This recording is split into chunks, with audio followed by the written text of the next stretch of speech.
Ujian dan sabar adalah dua kata yang saling memiliki keterkaitan. Ujian yang pada hakikatnya pasti dilewati oleh semua insan, nyatanya memiliki respon yang berbeda-beda pada setiap orang. Ada yang kesal jika diberi ujian, mengeluh, bahkan sampai berniat untuk mengakhiri hidupnya.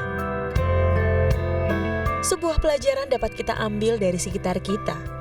Mereka yang tetap tabah menjalani ujian berupa sakit, kehilangan pekerjaan, sampai dicampakkan oleh orang tersayang. Sebenarnya yang harus kita pahami adalah bahwa ujian diturunkan untuk meningkatkan derajat kita di hadapan Allah Subhanahu wa Ta'ala. Dan Allah Subhanahu wa Ta'ala akan memberi hadiah bagi mereka yang sabar, yakni ketenangan. Masya Allah ya, kalau misalnya ngomongin masalah kesabaran, membawa kebahagiaan ini memang tidak ada habis-habisnya. Bagaimana untuk itu, alhamdulillahirrahmanirrahim, saat ini kita sudah bersama guru kita yang dimuliakan Allah Subhanahu wa Ta'ala, Al Ustadz Ahmad Khan. Assalamualaikum, guru Waalaikumsalam sehat. warahmatullahi wabarakatuh. Sehat, Masya alhamdulillah, Allah Mas ya. Ali.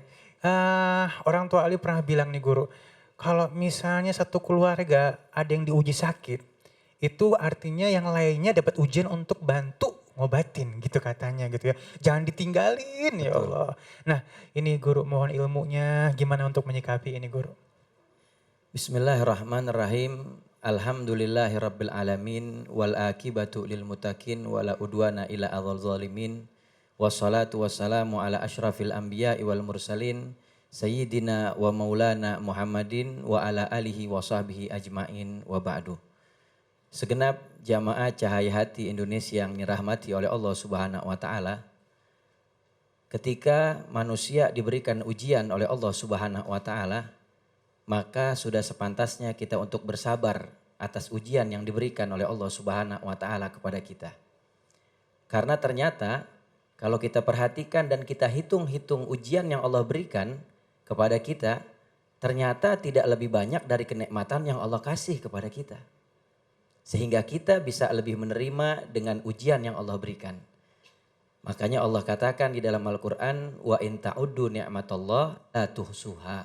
Seandainya engkau menghitung-hitung nikmat Allah yang Allah berikan kepada setiap manusia, maka niscaya kalian tidak akan sanggup untuk menghitungnya.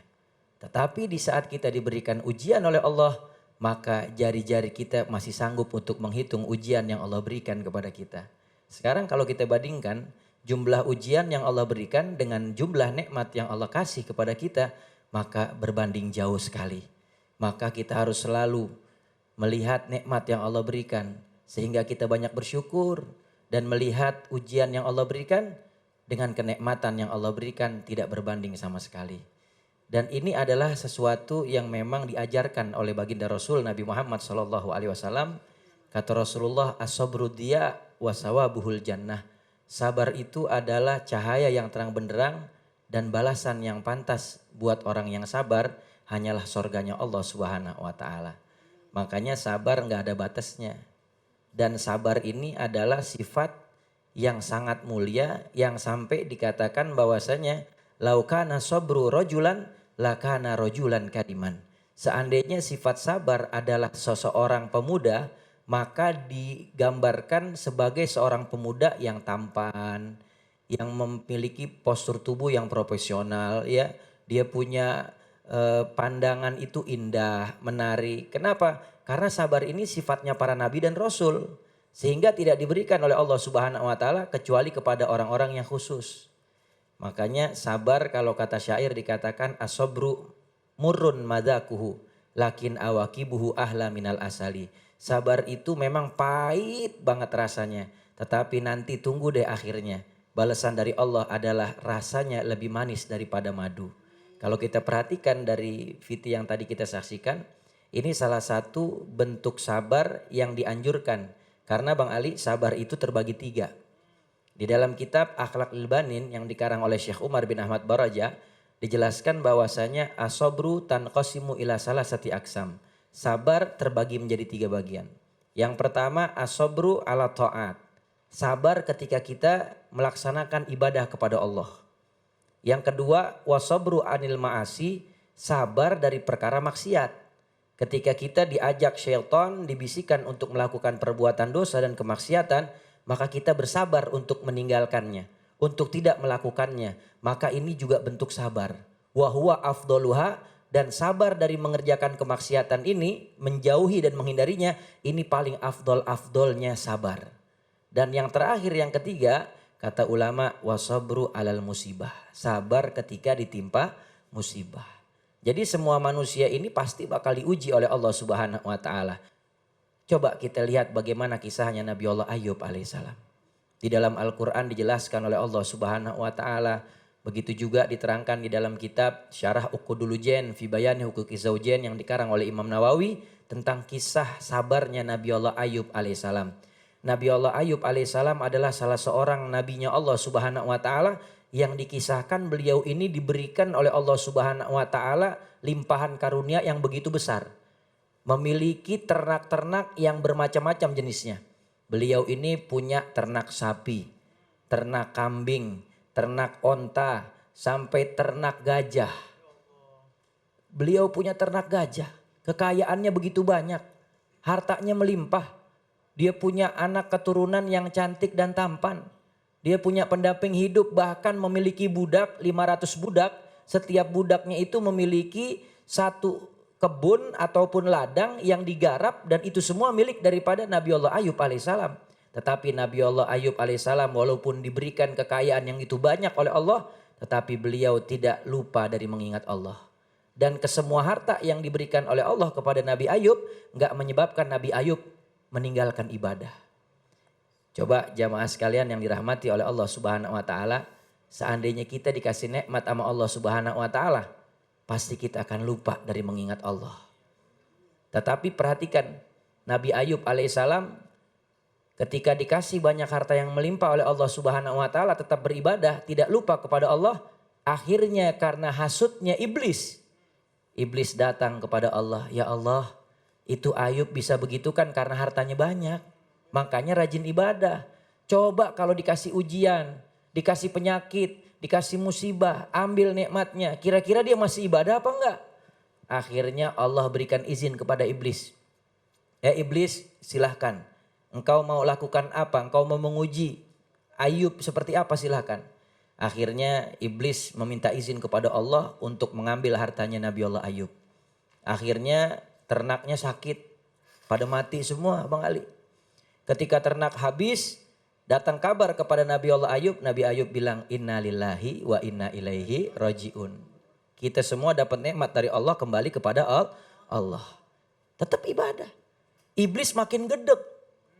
Kalau bahasa orang Betawi bilang, emang bener-bener nih orang udah diambil hartanya semua tapi masih ibadah juga. Akhirnya iblis karena hasut dia minta izin lagi sama Allah. Ya Allah, izinkan saya untuk mengambil orang-orang yang disayang sama Ayub. Akhirnya kerajaannya, rumahnya, tempat tinggalnya rubuh. Perbuatannya iblis.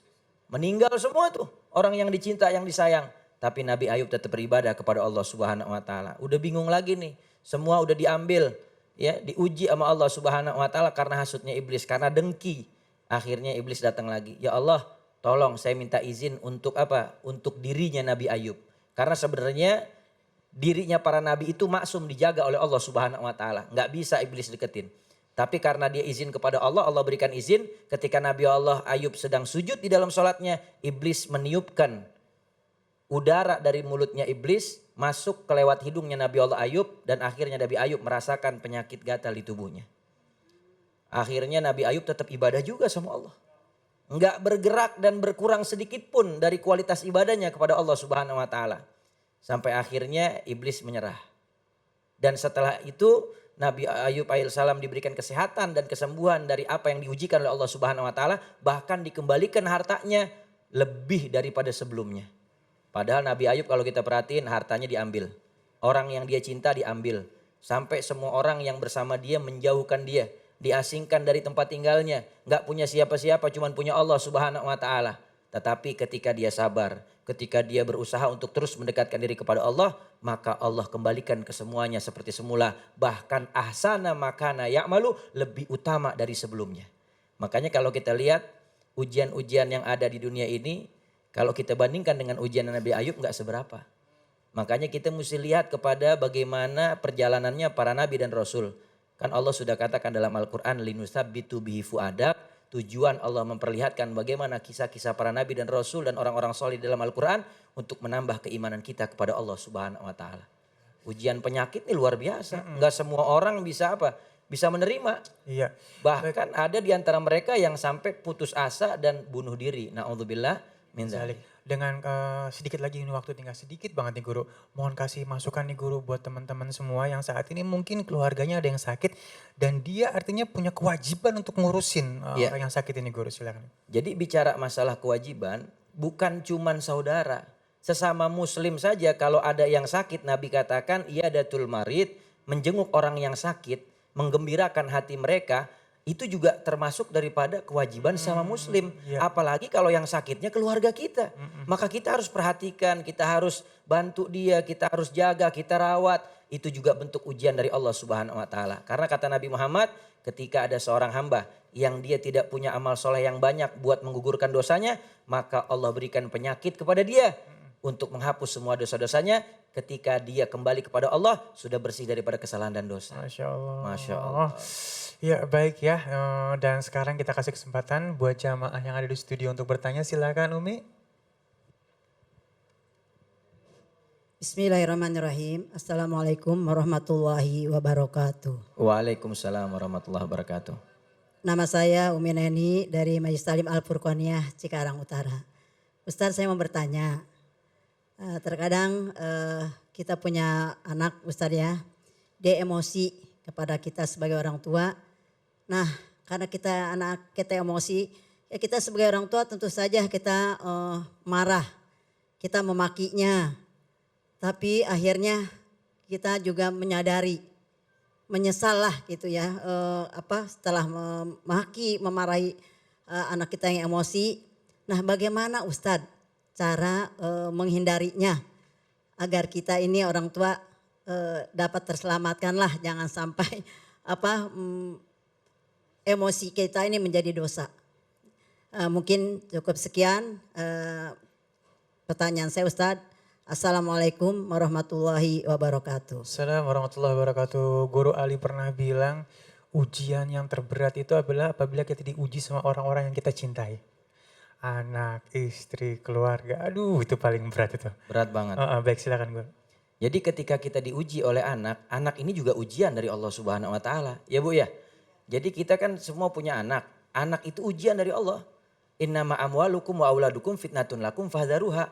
Sesungguhnya harta kita, anak-anak kita, keluarga kita, istri kita itu ujian dari Allah Subhanahu wa taala, bahkan bisa jadi fitnah. Maka kita harus berhati-hati. Ada orang tua yang punya anak, anaknya bandel. Diuji lewat anak. Ada yang anaknya soleh, soleha, punya bini, bininya ya kagak ngerti dinasehatin. Ya, bini sambar geledek kan begitu. Ada punya bini udah bagus akhlaknya, rupa-rupanya suaminya kadang-kadang suka banyak ngerjain hal-hal yang diharamkan. Sholat kagak. Akhirnya apa? Ujian itu datangnya dari orang-orang yang dekat kepada kita. Dan salah satunya adalah ujian anak. Jadi ketika diuji oleh anak, maka seorang ibu, seorang ayah harus sabar. Karena itu titipan dari Allah Subhanahu wa taala, dan usahakan jangan sampai mengucapkan kalimat-kalimat yang menyebabkan nanti akan menjadi rugi kepada anaknya. Karena dikisahkan Al-Imam Abdurrahman Sudes, Imam Masjidil Haram, itu dulunya kalau ada tamu datang ke rumah suka apa? Suka masukin pasir ke makanan-makanan yang ada buat tamu. Akhirnya ibunya marah, tapi ibunya bilang apa? Mudah-mudahan kamu jadi imam Masjidil Haram, kau jadi hafiz. Disumpahinnya begitu ya? Dikatainya dengan yang baik, Yang maka baik. jadi doa yang ijabah. Makanya mulutnya orang tua doakan yang yang baik. Sabar, pasrahkan kepada Allah Subhanahu wa taala. Masya Allah luar biasa. Baik. Jamaahku yang dimuliakan Allah Subhanahu wa taala, masih kita akan nanti ngobrol dengan guru-guru kita yang dimuliakan Allah Subhanahu wa taala dengan tema yang berbeda. Kita akan membahas tentang Islam itu mudah. Jangan kemana-mana, tetap bersama kami di Cahaya Hati Indonesia.